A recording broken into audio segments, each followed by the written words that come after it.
This is the 82nd Airborne Division, fearless among fighting units. From Fort Bragg, home of the airborne and the center of the military universe, this is the All-American Legacy Podcast. An inside look at the 100-year history of the 82nd. They are all American, all the way.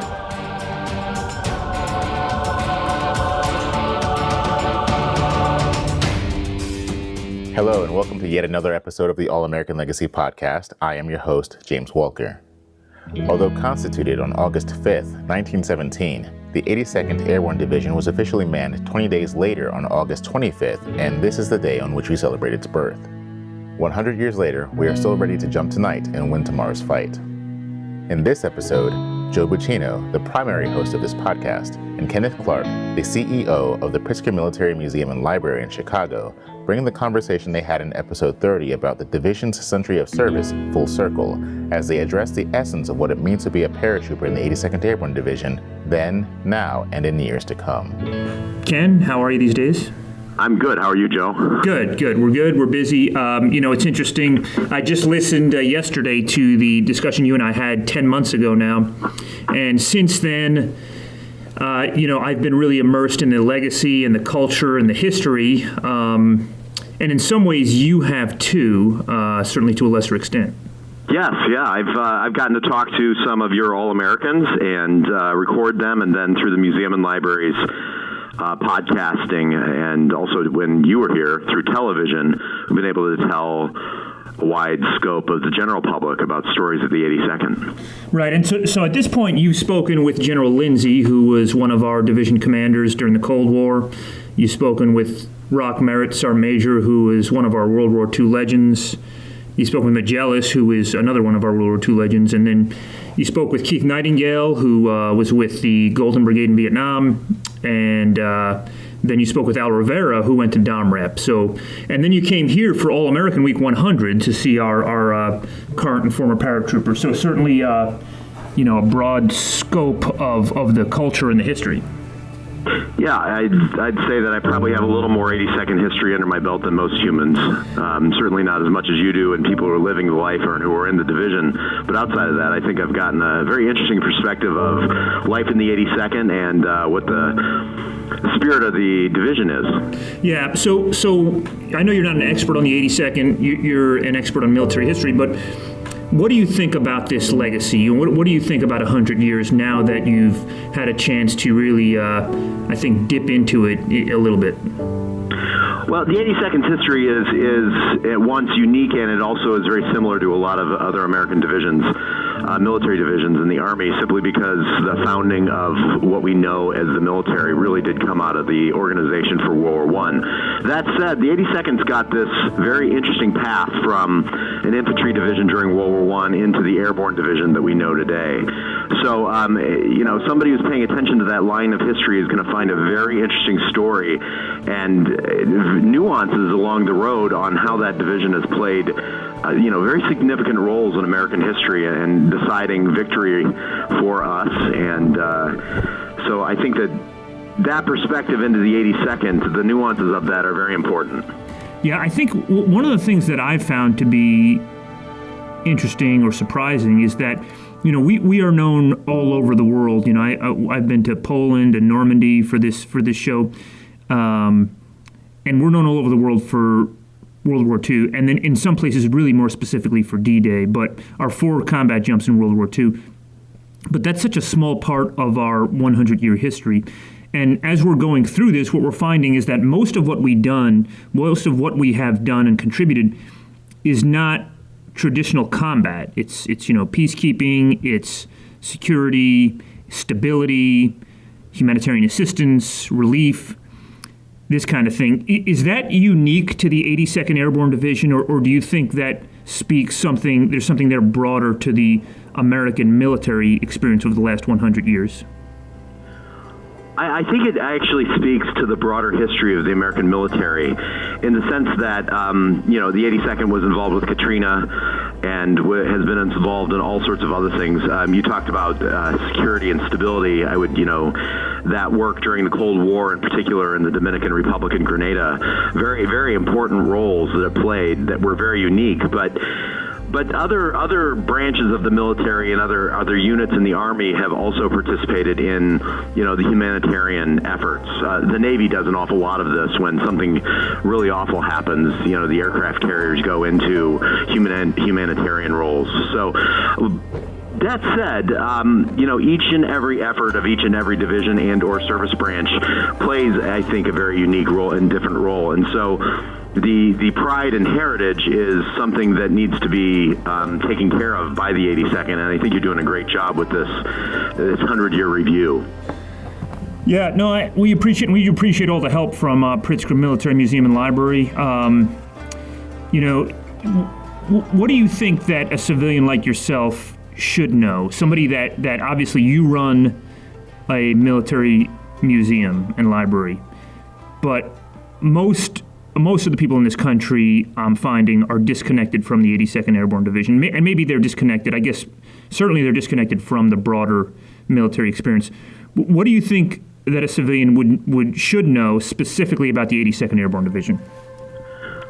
The fact that the 82nd is a division-level unit that can go anywhere, anytime, and is always ready to go into harm's way on behalf of the American people is something that is, I don't think, known all that well, and what that means in particular. So people are very familiar with Special Forces operations. There's been a lot in the news about the smaller Special Forces, the SEALs or the Rangers or whoever it is, going in small units. I think that, as I've talked to people about the 82nd and about what I've learned about you guys since engaging with you on all these interviews and coming to Fort Bragg and really engaging on the unit's history of the last 100 years, is the sheer number of men and women who are going to jump into harm's way and be able to maneuver artillery and light vehicles and everything needed to take on an enemy, basically, is just astounding. And you really get a sense of that during the All-American Review when the division forms around, what is it capable of doing for review, that once-a-year thing you do. So, many parts of the Army are very impressive, and it's the same with all the service branches. But the fact that you are, you can fly in that many people, have them jump out of planes and get ready to go in a remarkable short amount of time is just something that needs to be known. And I think somebody would take great comfort in. And the reason I say that is that you do hear a lot in the news and in the media. Politicians love to talk about how our military is weak or has become weak and or isn't ready and I understand why they're doing this. It makes for great political leverage. But the reality of it is that this always ready mentality of the 82nd is a very strong component of our Army, and it then also reflects on what all the other divisions are capable of doing. So say the 101st, who might go in, it might not get there as fast, but they're going to go in with heavier stuff. So I find it fascinating.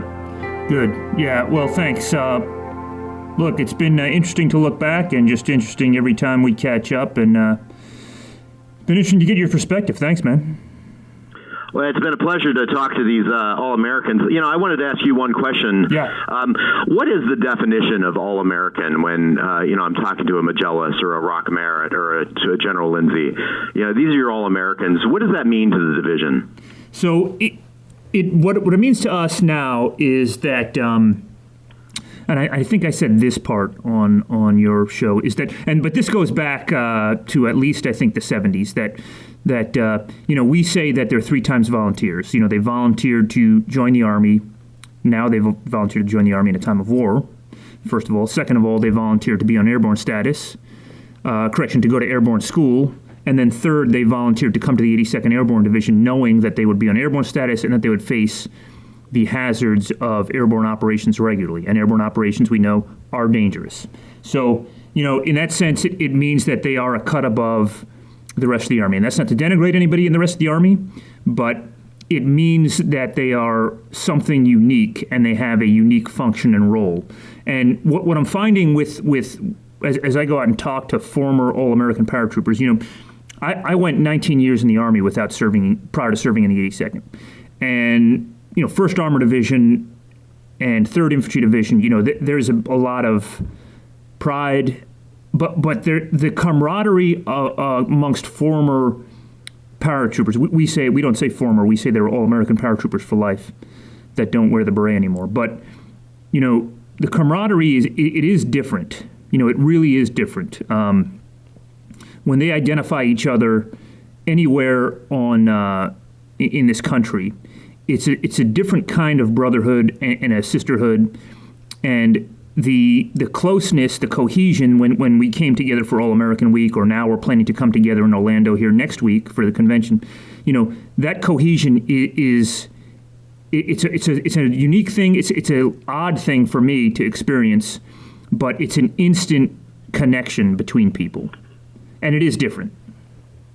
That's fascinating. I wanted to mention something while talking to you today, is that there is a guy named Mike McLeod, and he wrote a book called The Brave Ones, and he, as a 40-something-year-old, joined the Surge and joined the 82nd Airborne, and he became one of the division's combat photographers during the Surge, and he's got a book called The Brave Ones, and it's just an excellent read. It's gotten excellent reviews. The guy is pure 82nd, and if your listeners don't know about this book and this guy who, as a 40-year-old, signed up, became a sergeant, and went out and captured the history of the 82nd, that book is a great example of what you just talked about.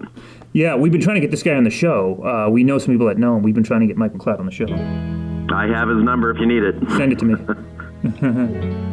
Send it to me, please. Okay. We'll get him on.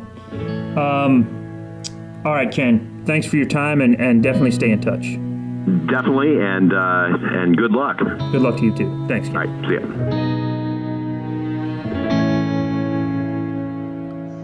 Thanks for tuning in to the All American Legacy podcast. Beginning next week, we will return to our every other week schedule for future releases.